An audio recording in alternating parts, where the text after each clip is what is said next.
chùm rịp xưa phục mai bong ôn ngày đi nhung bọng pal chay mùi bự dương bự cháo nữa mình thường dương mình gặp bự pal chay tầm xót tầm cà hóm mật tê chim vốn lật tấm chi lật vén tỏ mà mời vị thị bọng ọc nhé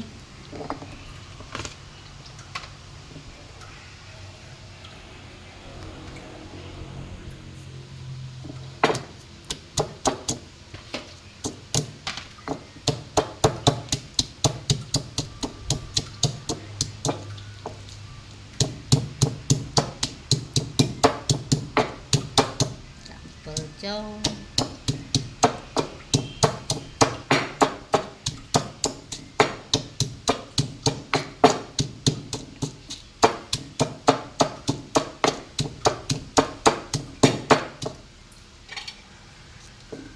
nhâm đạm vào tí cái mọi mài vào dương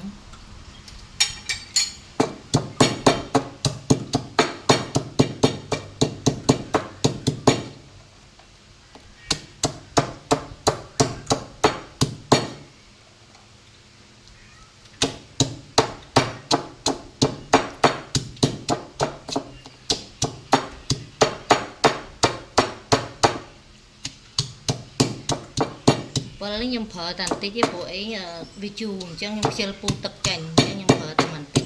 và mà là mốt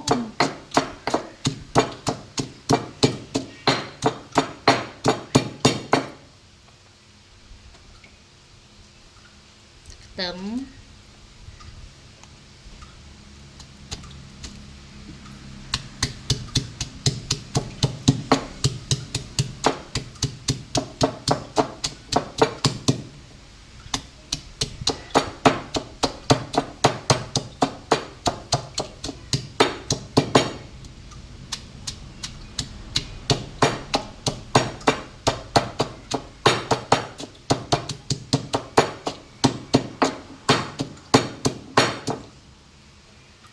nhảy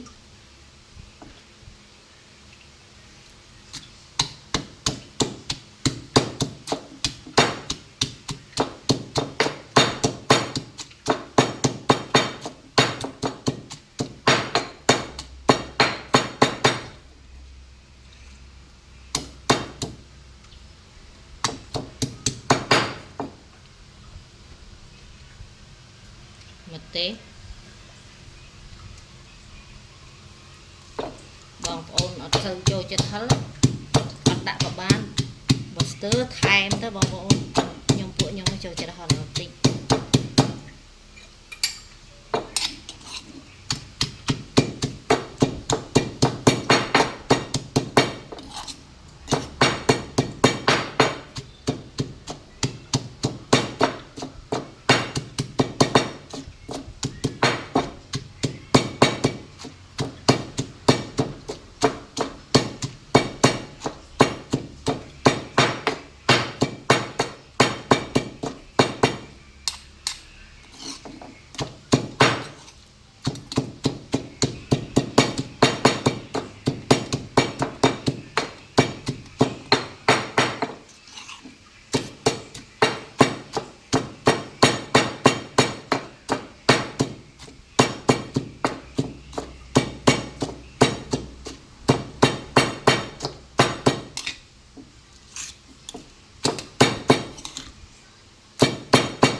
score bị chén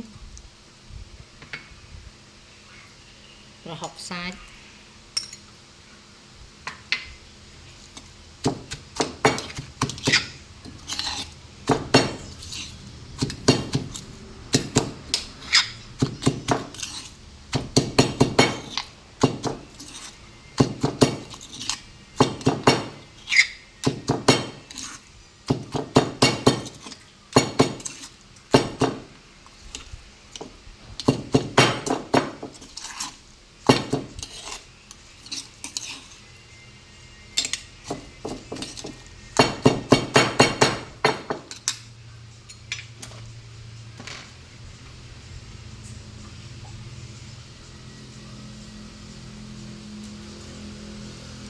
bự dương chỗ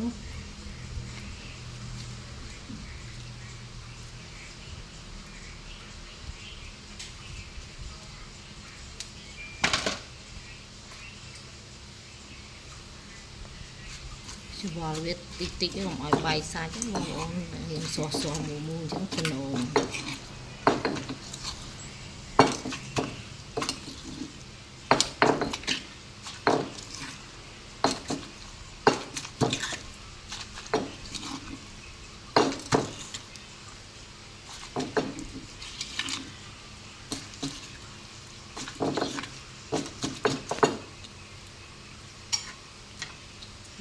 chi ôm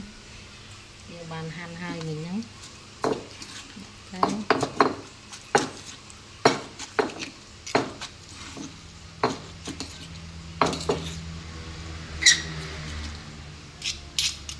mệt bọc răng cho nó ôm cho chân bay sạch hả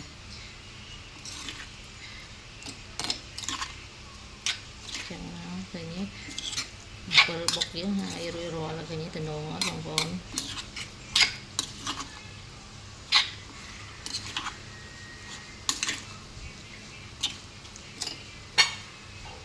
vô đại trà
rồi lấy bông ổn